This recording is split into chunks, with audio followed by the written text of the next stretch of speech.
Muy bien, comencémonos haciendo una pregunta. ¿Cuál es la más grande noticia que un ser humano puede recibir? ¿Cuál es la más grande noticia que un ser humano puede recibir? Para responder a esa pregunta, vayamos en las Escrituras al libro del profeta Jeremías en su capítulo 31. Jeremías capítulo 31 en su versículo 3. ¿Cuál es la más grande noticia que un ser humano puede recibir? Jeremías 31:3 nos da la respuesta. Dice Jeremías 31:3. Jehová se manifestó a mí hace ya mucho tiempo diciendo: con amor eterno te he amado, por tanto te prolongué mi misericordia. Los verdaderos cristianos hemos recibido una gran noticia, la noticia más grande, la más hermosa. Jamás podremos recibir una noticia más grande que esta, que Dios nos ha amado desde la eternidad y nos ha escogido para vivir con Él una eternidad bienaventurada y gozosa. Jamás podremos recibir una noticia que supere a esta noticia, pero tampoco podremos recibir jamás una mala noticia que opaque esta gran noticia. Ni una noticia mejor que la supere, ni una noticia mala que la opaque. Ahora la siguiente pregunta es: ¿cómo nos llegó esa gran noticia? ¿Cómo hemos recibido nosotros? ¿Cómo nos llegó esa noticia de que Dios nos ha amado eternamente y nos ha escogido para vivir en una perfecta relación de amor con Él, en bienaventuranza, a pesar de que nosotros le hicimos a Él el mal, rebelándonos contra Él sin causa y autodestruyéndonos? Pero Él, con su infinita bondad, quitó nuestra culpa, nos restauró a la imagen de Él y nos da esa vida eterna perfecta. ¿Cómo nos llegó a nosotros esa gran noticia? ¿Cómo nos llegó esa gran noticia? Bueno, no se nos apareció un ángel, tampoco escuchamos una voz del cielo, no nos llegó en una visión, no nos llegó en un sueño. ¿Cómo nos llegó esa gran noticia? Bueno, Dios envió a otro ser humano. Dios envió a otro ser humano, a otro hijo suyo, a otro bienaventurado, a tener con nosotros un diálogo solemne, a advertirnos, a declararnos solemnemente sobre quién es Dios y en qué condición estamos nosotros delante de Él. Otro ser humano nos hizo reflexionar sobre nuestra verdadera situación ante Dios, que no éramos buenos como creíamos, que éramos malos y que estábamos perdidos y que íbamos camino al infierno.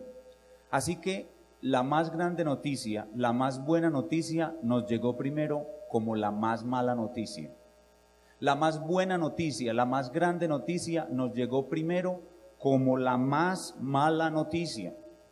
Pero luego de esa más mala noticia, ese otro ser humano que dialogaba con nosotros, que nos declaraba solemnemente estas cosas, nos dijo que había una vía de escape, que Dios, ese Dios que nos iba a enviar al infierno por su justicia, había dado una vía de escape en la persona y la obra de su Hijo, el Señor Jesucristo.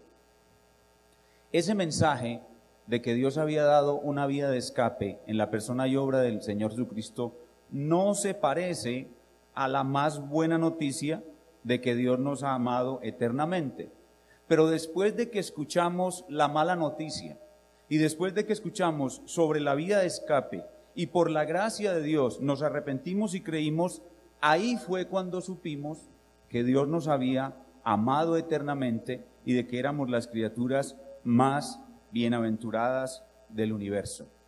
El hecho de que creímos ese mensaje, de que creímos que la mala noticia era verdad, de que creímos que Jesucristo era la vía de escape y después alineamos nuestras vidas con la ley de Dios, eso corroboró que efectivamente la buena noticia era a nuestro favor, de que Dios nos había amado eternamente. Y desde entonces, los cristianos tenemos y vivimos de esa gran noticia.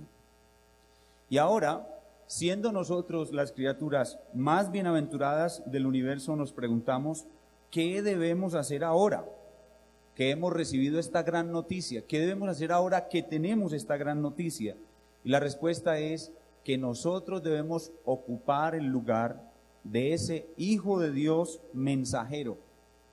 Nosotros que hemos recibido la gran noticia, debemos ocupar el lugar de ese Hijo de Dios mensajero, que debe orar por otros seres humanos y tener con ellos un diálogo solemne en el cual les declaramos lo mismo de que Dios nos declaró a nosotros.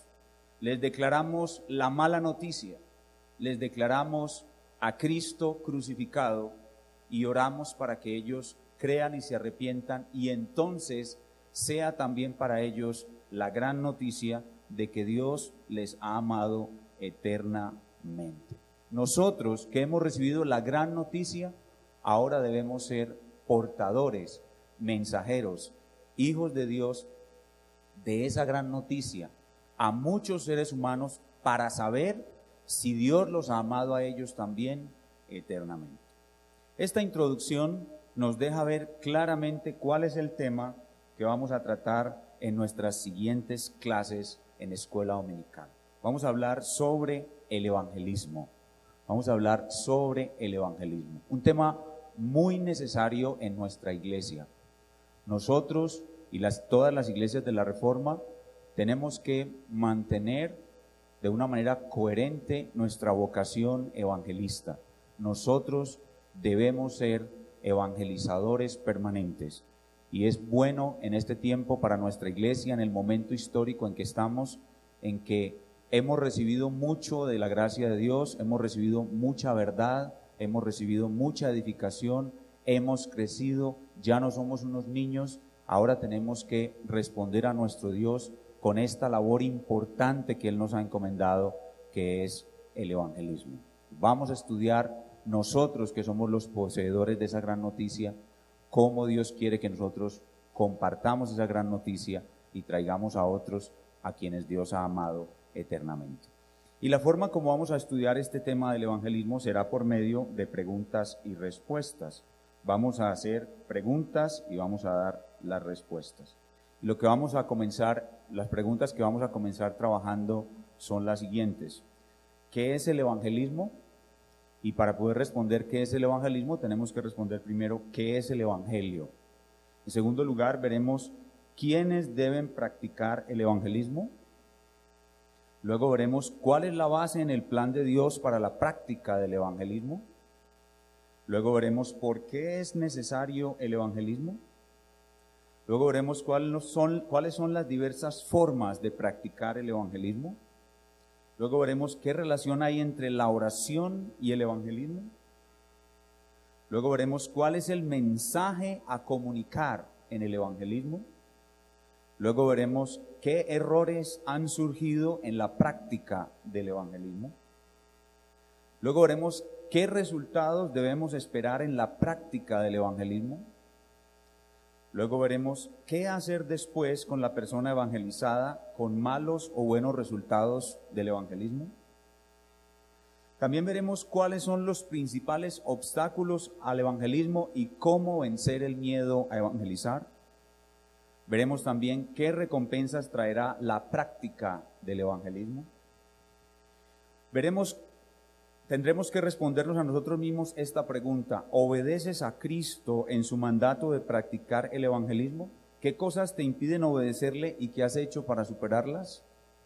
También veremos finalmente, ¿podrías darnos una demostración en vivo de un acto de evangelismo? Todas esas preguntas, Dios mediante, las estaremos respondiendo en domingos sucesivos mientras tratamos este tema del evangelismo. Y durante todo este recorrido vamos a tener un lema.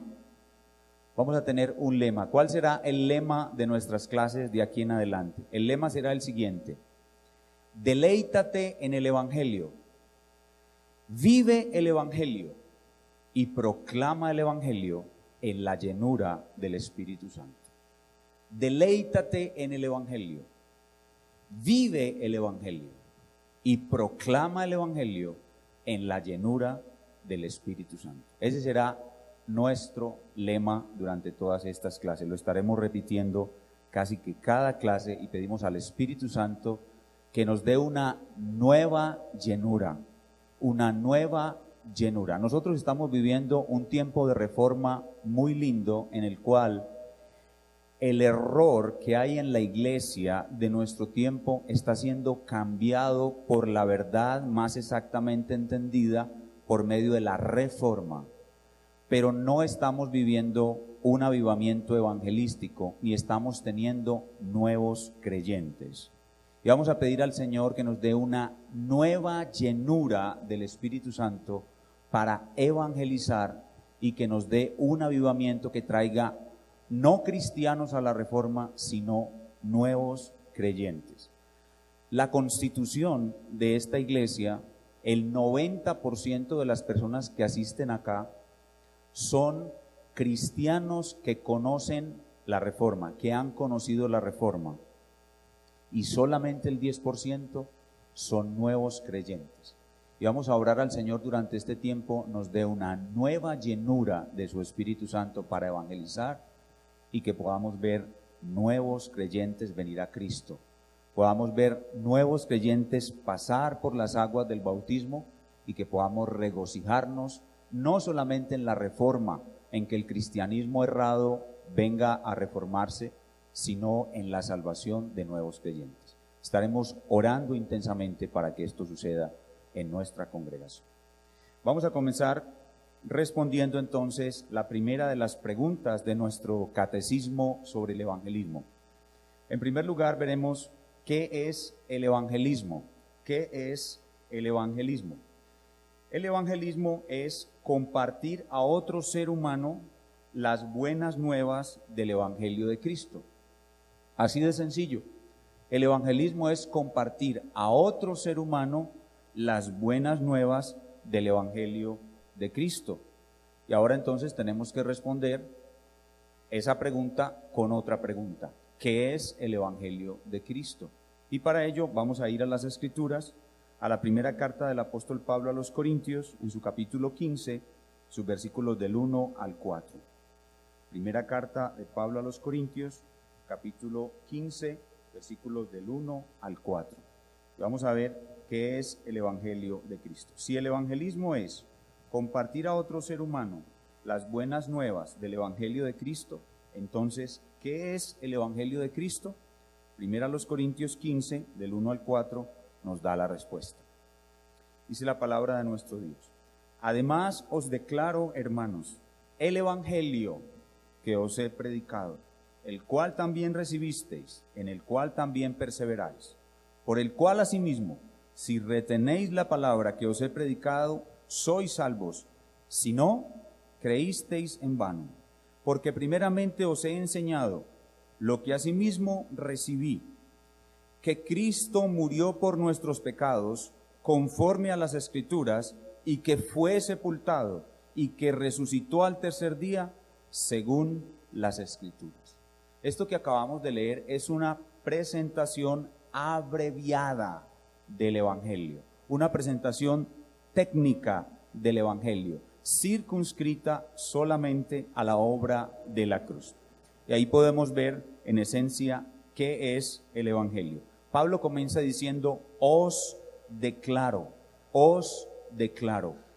Evangelizar es declarar. Evangelizar es declararle a otra persona lo que Dios desde el cielo ha dicho que se le diga. Pablo dice: además os declaro, hermanos, el evangelio que os he predicado, en el cual perseveráis. Pablo dice que él nos declara lo que asimismo él recibió. Pablo declara lo que asimismo él recibió. El evangelio es el mensaje del cielo para el ser humano. Eso es el evangelio, es un mensaje que viene directamente del cielo para el ser humano, y nosotros, los hijos de Dios, que ya hemos recibido el evangelio y lo creemos, somos mensajeros de Dios. Tenemos el privilegio de tener el mensaje del cielo. Así que cuando nos topamos con otro ser humano, nosotros a ese ser humano le declaramos el mensaje del cielo. Le declaramos lo que Dios quiere que esa persona oiga. En esencia, el evangelio no es tener discusiones con nadie.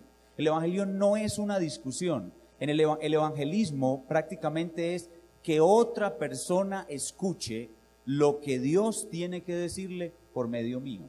Eso es evangelizar, es declarar lo que Dios dice desde el cielo a esa persona, y declaramos lo que hemos recibido. ¿Y qué es lo que Dios quiere declararle al ser humano? ¿Qué es lo que Dios nos ha dado para que recibamos y a su vez declaremos a otros seres humanos? Que Cristo, la palabra Cristo significa ungido.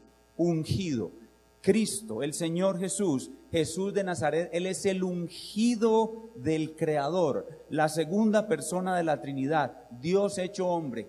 Dios quiere que todo ser humano escuche que Cristo, que el ungido, que la segunda persona de la Trinidad, que Dios hecho hombre, murió por nuestros pecados. El evangelio es decirle a otro ser humano que el Dios creador tiene un ungido, tiene un escogido, que Él se ha hecho hombre, que la segunda persona de la Trinidad se ha hecho hombre. Gústele o no le guste a la persona que escucha, retíñele en sus oídos o no, él debe escuchar que Dios se ha hecho hombre y que Dios se hizo hombre con un propósito de tener una muerte sustitutiva que cancelara la deuda penal que muchos pecadores tienen con la justicia de Dios. Que Cristo murió por nuestros pecados. Esa expresión nos habla de un sustituto. Los seres humanos deben escuchar que hay un sustituto puesto por Dios. La muerte sustitutiva que cancela la deuda penal que el pecador sustituido tiene con la justicia de Dios es lo que llamamos expiación. El evangelio es en esencia un mensaje acerca de Cristo como sustituto. El evangelio es un mensaje sobre la expiación. El pecador tiene que escuchar que hay un sustituto que puede librarlo de sus pecados y que ese sustituto murió conforme a las Escrituras.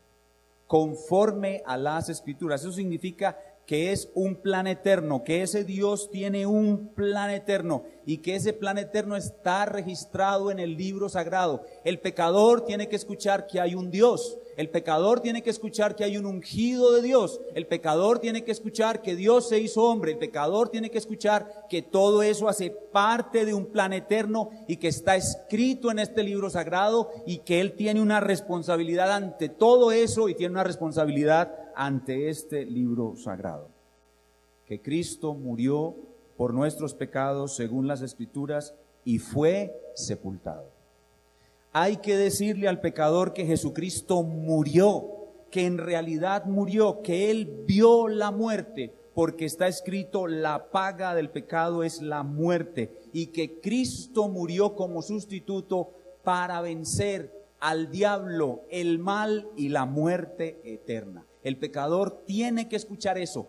Gústele o no le guste, se disguste o no se disguste, haga mala cara o buena cara, sude o se ponga tembloroso, él tiene que escuchar estas cosas. Evangelizar es que el pecador escuche lo que yo le declaro de parte de Dios. Que Cristo vino a morir para vencer la muerte, el mal, para quitar la muerte eterna y salvar a los pecadores. Vayan conmigo a Hebreos capítulo 2. Versículo 14. Hebreos capítulo 2, versículo 14. Hebreos 2:14. Evangelizar es declarar. Evangelizar es poner en el oído del hombre, es poner en el oído del ser humano el mensaje de Dios. Hebreos 2:14. Así que por cuanto los hijos participaron de carne y sangre, Él también participó de lo mismo. Dios se hizo hombre. ¿Para qué? Para destruir por medio de la muerte al que tenía el imperio de la muerte, esto es, al diablo. La muerte de la muerte por la muerte de Cristo. Ese es el evangelio. la muerte de la muerte, y aquí se habla de la muerte eterna por medio de la muerte de Cristo. Por eso en el Evangelio hay que enfatizar que Cristo fue sepultado, que Cristo realmente murió, pero resucitó al tercer día conforme a las Escrituras. Eso significa que su obra fue eficaz, que la muerte venció la muerte, que la muerte de Cristo destruyó la muerte eterna, que la obra es eficaz, que la expiación es eficaz, que la muerte de Cristo venció al diablo, venció al mal, quitó la muerte eterna. Cristo realmente pagó y salvó a aquellos que vino a salvar, y Él resucitó porque Él es las primicias de una nueva humanidad. El pecador tiene que escuchar que esta humanidad presente va a ser destruida, esta humanidad presente va a ser condenada y solo va a subsistir eternamente en bienaventuranza y vida eterna una nueva humanidad, la cual es la que Cristo vino a rescatar. Y todo esto conforme a las Escrituras. Noten cómo Pablo repite conforme a las Escrituras, porque esto es parte de un plan eterno. Esta forma de entender el Evangelio en 1 Corintios 15 del 1 al 4 es abreviada. Pero para poder, digamos, mejorar nuestras ideas o ampliar nuestras ideas para compartir con otro ser humano, nosotros vamos a colocar 4 palabras en nuestra mente a fin de ir adiestrando a nuestra mente para el evangelismo. La mayoría de nosotros no tenemos una mente adiestrada para el evangelismo, y cuando nos enfrentamos a la necesidad de evangelizar estamos espantados sin saber qué decir. Eso es porque no hemos entrenado nuestra mente para el evangelismo. Necesitamos colocar la palabra de Dios en nuestra mente de tal manera que ella, al momento de enfrentarse a la necesidad del acto evangelístico, el mensaje salga automáticamente. Pastor, es que yo no evangelizo porque es que yo no sé qué decir. ¿Por qué no sabes qué decir? Porque no has entrenado vuestra mente.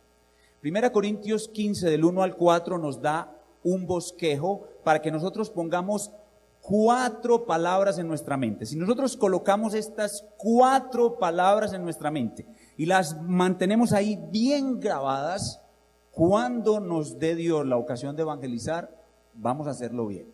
Las 4 palabras son Dios, pecado, Jesucristo. Bueno, no son 4 palabras, pero son 4 cosas: arrepentimiento y fe. Dios, pecado, Jesucristo y arrepentimiento y fe. Esas son las 4 líneas de pensamiento que yo debo manejar en todo acto evangelístico.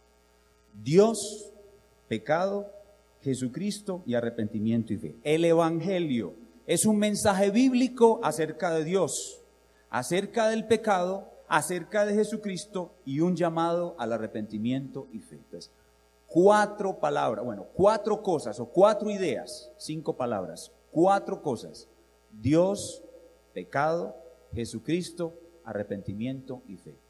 Todos a una voz, cuando yo cuente 3, las 4 palabras. 1, 2, 3.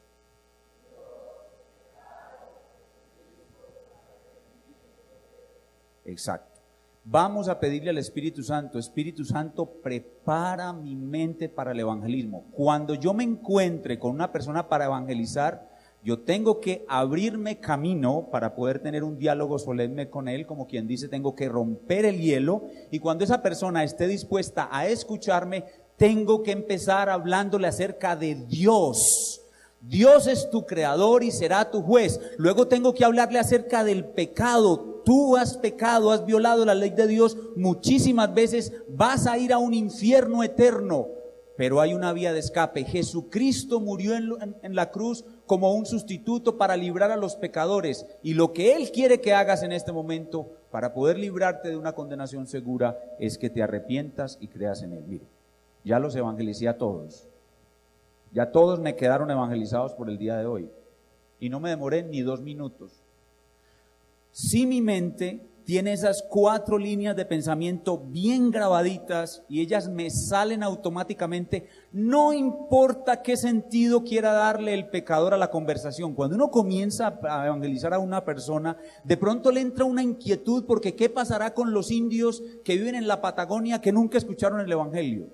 Y entonces ya no sé cómo seguir, ya me queda bloqueado. No, Dios, pecado, Jesucristo, arrepentimiento y fe. Que los indios de la Patagonia, Dios, pecado, Jesucristo, arrepentimiento y fe. Que si hay extraterrestres, Dios, pecado, Jesucristo, arrepentimiento y fe. Que si ya viene el fin del mundo, Dios, pecado, Jesucristo, arrepentimiento y fe. ¿Entienden? 1, 2, 3.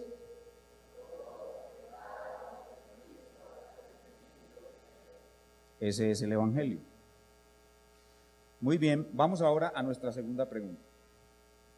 ¿Por qué y quiénes deben practicar el evangelismo? ¿Por qué y quiénes deben practicar el evangelismo? Nosotros, los creyentes, debemos practicar el evangelismo porque es un mandato de nuestro Señor. Debemos practicar el evangelismo porque es un mandato de nuestro Señor. Vayamos a Mateo, capítulo 28. Mateo capítulo 28. Dios, pecado, Jesucristo y arrepentimiento y fe, ¿sí o no? Mateo 28. Dios, pecado, Jesucristo, arrepentimiento y fe. Del 18 al 20. Dios, pecado, Jesucristo, arrepentimiento y fe. Mateo 28, del 18 al 20. Dios, pecado, Jesucristo, arrepentimiento y fe. Deberíamos inventar una canción que tenga esos 4 puntos. Mateo 28, del 18 al 20. Dios, pecado, Jesucristo, arrepentimiento y fe. Miren qué tan fácil. ¿Hay niños aquí? A ver los niños. ¿Dónde están los niños? Niños, ¿cómo es?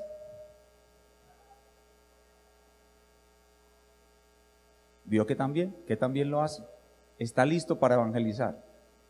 Mateo 28, del 18 al 20. ¿Por qué debemos evangelizar? Porque es un mandato de nuestro Señor. Mateo 28, 18. Y Jesús, esto es Jesús resucitado, y Jesús se acercó y les habló diciendo: toda potestad me es dada en el cielo y en la tierra. Por tanto, id y haced discípulos a todas las naciones, bautizándolos en el nombre del Padre, y del Hijo, y del Espíritu Santo, enseñándoles que guarden todas las cosas que os he mandado, y he aquí, yo estoy con vosotros todos los días hasta el fin del mundo. En este pasaje sencillísimo, es un pasaje muy sencillo, vemos 3 cosas: la autoridad del Señor Jesús, el mandato del Señor Jesús y la promesa del Señor Jesús resucitado. La autoridad del Señor Jesús en el versículo 18: toda potestad me es dada en el cielo y en la tierra. Jesucristo el hombre, antes de morir en la cruz y mientras vivió sobre la faz de la tierra, Él no tuvo esta potestad. Él no tuvo esta autoridad. Esta autoridad se le concedió como premio, como recompensa por la obra perfecta de expiación que Él realizó. Cuando el Señor Jesucristo resucitó, la resurrección es un símbolo de su victoria. Resucita, asciende a los cielos y es coronado. Resurrección, ascensión y coronación. Y cuando Jesús es coronado, oigan, otra vez, Jesús el hombre recibe toda autoridad en los cielos y la tierra. El Señor Jesús es el Rey de reyes y Señor de señores, de ángeles, de humanos y de toda la creación. Él tiene toda autoridad. ¿Y cuál es el primer mandato que ejerce como rey? A veces cuando hay una campaña presidencial y hay unos candidatos a la presidencia, les preguntan a esos candidatos: si usted fuera elegido presidente, ¿qué sería lo primero que hace al otro día cuando está en su posición como presidente? ¿Cuál sería la primera orden de su gobierno? Bueno, la primera orden del gobierno de Jesucristo fue que, teniendo Él la autoridad para hacerlo, vayamos por toda la tierra haciendo discípulos de Cristo y bautizándolos en el nombre del Dios Trino. Entonces tenemos primero la autoridad que le es conferida a Jesús el hombre. En segundo lugar, el mandato. El mandato es ir. Ir es una voz activa. Nosotros debemos ir. Es un imperativo. Ir. Nosotros debemos ir. Debemos ir a otros seres humanos sobre toda la faz de la tierra. ¿Y a qué tenemos que ir? Donde ellos, a hacerlos o a tratar de hacerlos discípulos de Cristo. Y lo primero que convierte a un ser humano incrédulo, malo, pagano, alejado de Dios, enemigo de Dios, en un discípulo de Jesucristo es la declaración del Evangelio. Así que yo tengo que ir y declararle a esa persona, como vimos hace un momento, el mensaje acerca de Dios, de su pecado, de Jesucristo, y llamarlo al arrepentimiento y fe. Y si esa persona se arrepiente y cree, yo debo bautizarlo en el nombre del Padre, del Hijo y el Espíritu Santo, y enseguida debo enseñarle las doctrinas del cristianismo para que él aprenda a vivir con un discípulo, como un discípulo de Cristo. Entonces, primero la autoridad de Cristo, segundo el mandato de Cristo, y esa labor tan difícil. ¿Quién puede convertir a otro ser humano en un discípulo de Jesucristo? Solo el Espíritu de Dios. Solo Dios puede convertir a un ser humano en un discípulo de Jesús. Y todos los obstáculos que vamos a tener y dificultades que vamos a tener, el Señor Jesús nos da una promesa y Él dice: yo estoy con vosotros todos los días hasta el fin del mundo, que será el tiempo en que ya no habrá más forma de evangelizar. Hasta el fin del mundo debemos evangelizar. Yo estoy con vosotros ayudándoles para que ustedes cumplan esa labor. Yo conozco sus dificultades, yo conozco sus miedos, yo conozco sus incapacidades, pero yo estoy con ustedes. Hagan lo que yo les digo y yo voy a estar con ustedes. ¿Por qué debemos evangelizar? Porque es un mandato del Señor Jesús. Pero no debemos hacerlo como una obligación. No debemos hacerlo como una carga pesada, no. Nosotros debemos evangelizar como el resultado de amar a Cristo. Cuando nosotros tenemos una intimidad deleitosa con Cristo, esa intimidad que nosotros tenemos con Cristo nos va a llevar a evangelizar. El evangelismo es el resultado de tener intimidad deleitosa con Cristo, la cual genera una nueva vida. Hermanos, cuando ustedes están en la mañana en su tiempo devocional orando y leyendo las Escrituras, ustedes tienen una intimidad deleitosa con Jesús. Y en esa intimidad deleitosa con Jesús van a ser llenos del Espíritu Santo. Y cuando se levantan de tener esa intimidad deleitosa con Jesús, llenos del Espíritu Santo, eso los va a llevar a evangelizar, y ese evangelismo, según la gracia soberana de Dios, va a producir una nueva vida. Repito, relaciones íntimas con Jesús producen evangelismo, y el evangelismo va a producir una nueva vida. Y aquí volvemos al gran símbolo que es el matrimonio. Las relaciones íntimas entre los esposos, ¿qué deben producir? Una nueva vida, es decir, un bebé. Los esposos tienen relaciones íntimas y como resultado de esas relaciones íntimas va a venir una nueva vida, va a venir un bebé. Así sucede con nosotros los cristianos. Cuando nosotros tenemos relaciones íntimas, una relación íntima con Jesús, en oración, en lectura de la Escritura, tenemos la llenura del Espíritu Santo, y esa llenura del Espíritu Santo nos va a llevar a evangelizar, y ese evangelismo eventualmente va a producir una nueva vida, va a producir un bebé espiritual. Así que el evangelismo, a pesar de que es un mandato, no se debe realizar como una carga. No es una carga, no es una imposición, es el resultado natural de tener una relación íntima y deleitosa con Jesús. Ahora, ¿quiénes deben practicar el evangelismo? Y la respuesta que se debe deducir de todo lo que acabo de decir es todo su pueblo. ¿Quiénes deben practicar el evangelismo? Todo su pueblo. Vayamos a Hechos capítulo 8. Hechos capítulo 8, versículos del 1 al 4. Hechos capítulo 8, versículos del 1 al 4. Hechos 8, del 1 al 4.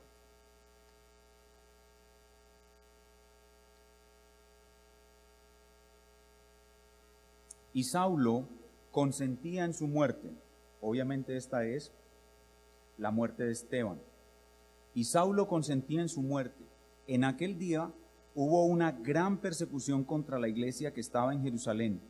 Y todos fueron esparcidos por las tierras de Judea y de Samaria, salvo los apóstoles. Y hombres piadosos llevaron a enterrar a Esteban e hicieron gran llanto sobre él. Y Saulo asolaba a la iglesia y entrando casa por casa, arrastraba a hombres y mujeres y los entregaba en la cárcel. Pero los que fueron esparcidos iban por todas partes anunciando el evangelio.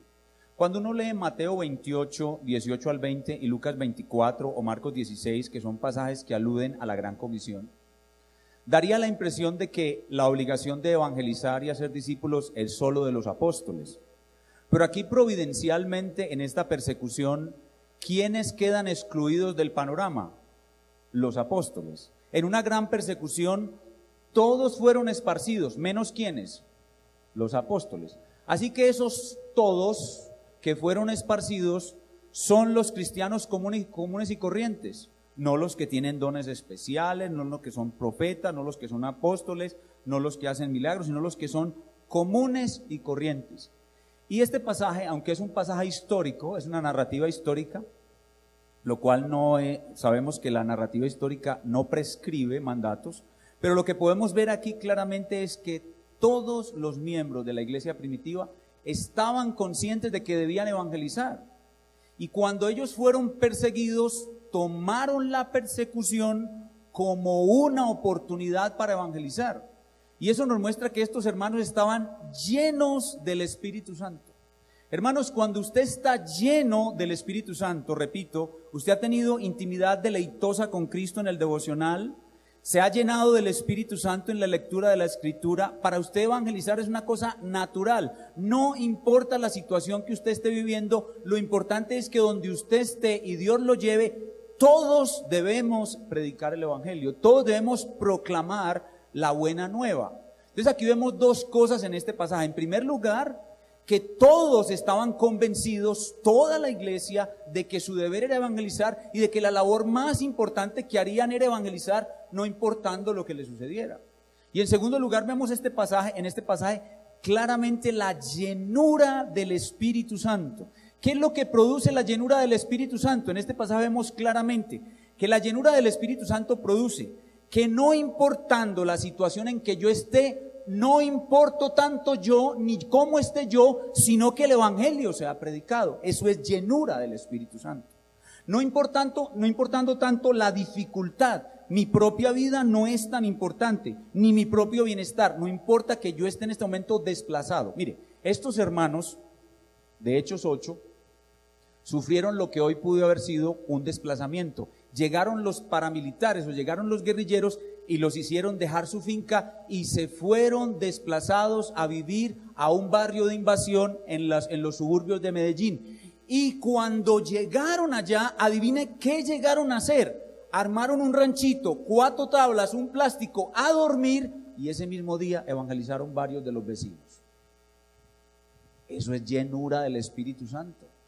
Eso es llenura del Espíritu Santo. Cuando yo estoy lleno del Espíritu Santo, y hermano, todo cristiano puede estar lleno del Espíritu Santo. Cuando yo estoy lleno del Espíritu Santo, mi vida no importa tanto, importa el reino de Dios. Y lo más inmediato que yo puedo hacer por el reino de Dios es evangelizar a la persona que está a mi lado. Entonces, en este pasaje vemos esas dos cosas, que todos estaban conscientes de que era su deber evangelizar y de que todos poseían una preciosa llenura del Espíritu Santo. Por tanto, la respuesta a por qué y quiénes deben practicar el evangelismo es: todos debemos practicar el evangelismo porque es un mandato del Señor y porque lo hacemos con gozo y alegría. Y ese todos incluye a las mujeres. Ese todos debemos practicar el evangelismo incluye a las mujeres. Ya vimos en la exposición del pastor Julio en Juan capítulo 4 cómo el Señor Jesús convirtió a la mujer samaritana en el instrumento de un gran avivamiento en Samaria.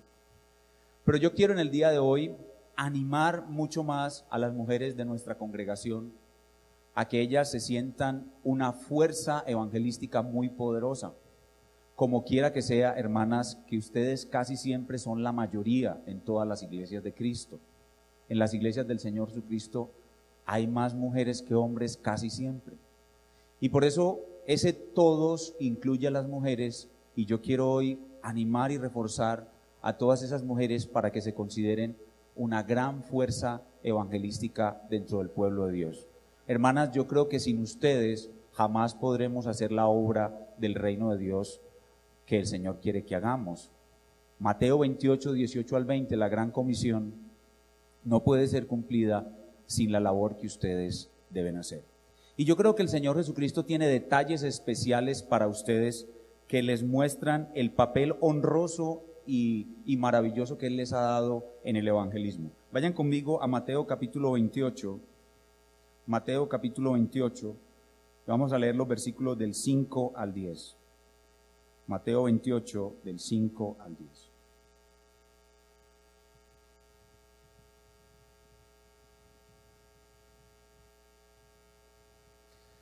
Esto es el relato de la resurrección por Mateo. Dice Mateo 28, 5, mas el ángel respondiendo dijo a las mujeres, no temáis vosotras, porque yo sé que buscáis a Jesús el que fue crucificado. No está aquí, pues ha resucitado como dijo. Venid, ved el lugar donde fue puesto el Señor. E id pronto y decid a sus discípulos que ha resucitado de los muertos. Y he aquí va delante de vosotros a Galilea, allí le veréis, he aquí os lo he dicho. Entonces ellas, saliendo del sepulcro con temor y gran gozo, fueron corriendo a dar las nuevas a sus discípulos. Y mientras iban a dar las nuevas a los discípulos, he aquí Jesús les salió al encuentro diciendo, salve. Y ellas acercándose, abrazaron sus pies y le adoraron. Entonces Jesús les dijo, no temáis, id, dad las nuevas, dad el evangelio a mis hermanos para que vayan a Galilea y allí me verán. Vemos entonces este privilegio especial que Dios da a las mujeres de ser las primeras en conocer el evangelio. Las primeras en conocer el evangelio fueron ellas. Y las primeras comisionadas por el propio Jesús para anunciar el evangelio fueron ellas. Así que a partir de ese privilegio yo creo que el Señor tiene en las mujeres una fuerza evangelística extraordinaria. Hay otro pasaje bien interesante en Hechos capítulo 2. Vayan allá conmigo por favor, Hechos capítulo 2, versículos 17 y 18. Hechos 2, 17 y 18.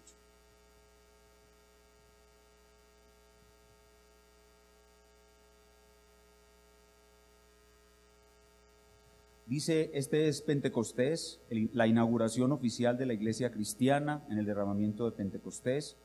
Dice Hechos 2, 17 y 18. Y en los postreros días, Pedro citando al profeta Joel, dice Dios, derramaré de mi espíritu sobre toda carne, y vuestros hijos y vuestras hijas profetizarán. Vuestros jóvenes verán visiones, y vuestros ancianos soñarán sueños. De cierto sobre mis siervos varones y sobre mis siervas las damas, en aquellos días derramaré de mi espíritu y profetizarán. Aquí es interesante ver cómo el Señor hace una discriminación que habitualmente Él no hace en las Escrituras.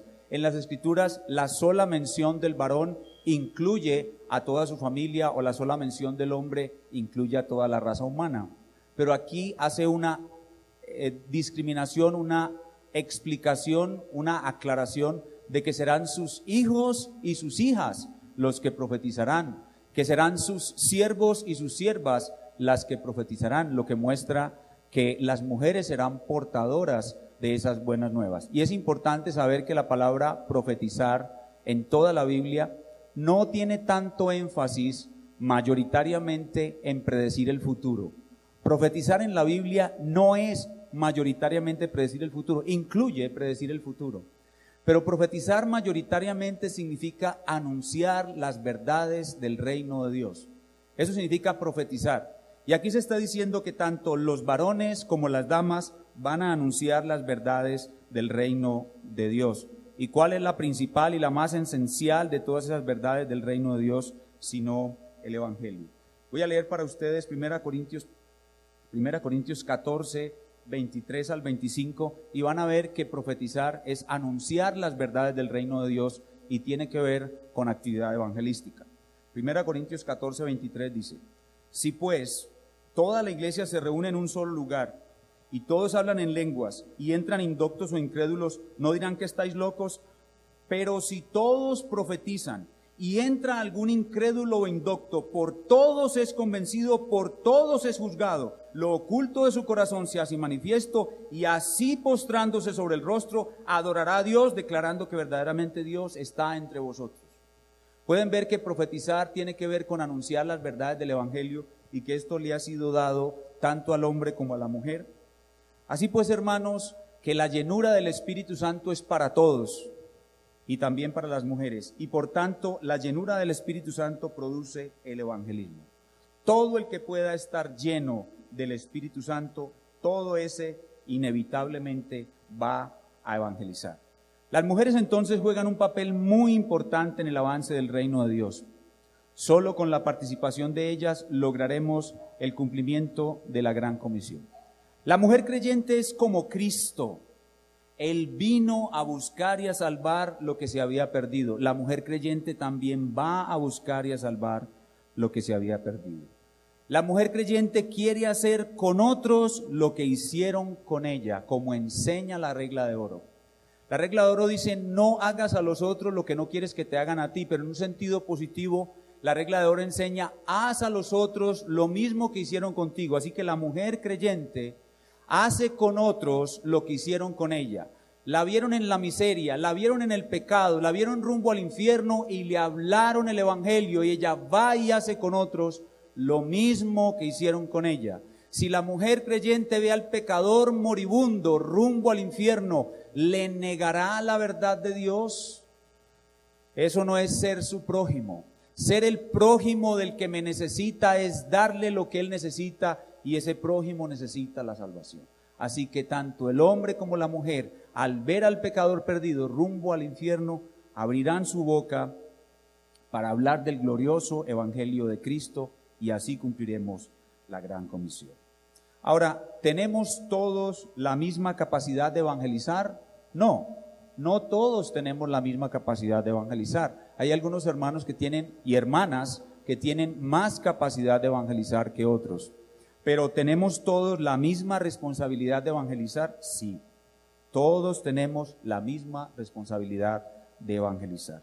Y al evangelizar, nosotros debemos acompañar nuestro evangelismo de una vida coherente con el evangelio. Por eso decimos: deleítate en el evangelio, vive el evangelio y proclama el evangelio. Tu vida debe ser una muestra viviente de que el evangelio es verdadero, de que el evangelio transforma, cambia, da vida. Vive coherentemente. La religión verdadera, dice Santiago 1:27, es visitar a los huérfanos y a las viudas en sus tribulaciones y mantenerse sin mancha del mundo. Mantente fuera del pecado, mantente lejos del mundo, mantente lejos de ese sistema de mentiras, mantente lejos de ese sistema de pecado, mantente lejos de ese sistema de deleite sin Dios, y tendrás un gran poder. Tu vida misma será un evangelismo viviente. Tu vida misma será una carta evangelística para los inconversos. Y viendo ellos tu vida, ellos te preguntarán: ¿por qué razón vives así? ¿Cuál es tu secreto? Y tú les podrás decir: mi secreto es Cristo, que murió en una cruz por mis pecados y resucitó de los muertos. Por eso, deleítate en el evangelio, vive el evangelio, y automáticamente proclamarás el evangelio en la llenura del Espíritu Santo. Que el Señor nos conceda como iglesia una nueva llenura para que todos comencemos a practicar el evangelismo. Y ahora voy a ponerles, antes de terminar, una tarea. Una tarea. Ustedes durante esta semana van a orar por una persona para evangelizarla. Y van a orar para que puedan atreverse a evangelizarla. Van a orar por una persona para evangelizarla y van a orar para que puedan atreverse a evangelizarla. Esa va a ser la primera tarea por esta semana. La próxima semana la tarea se hará más complicada y cada vez más complicada hasta que Dios nos entrene para ser mejores en el evangelismo de lo que hemos sido hasta ahora.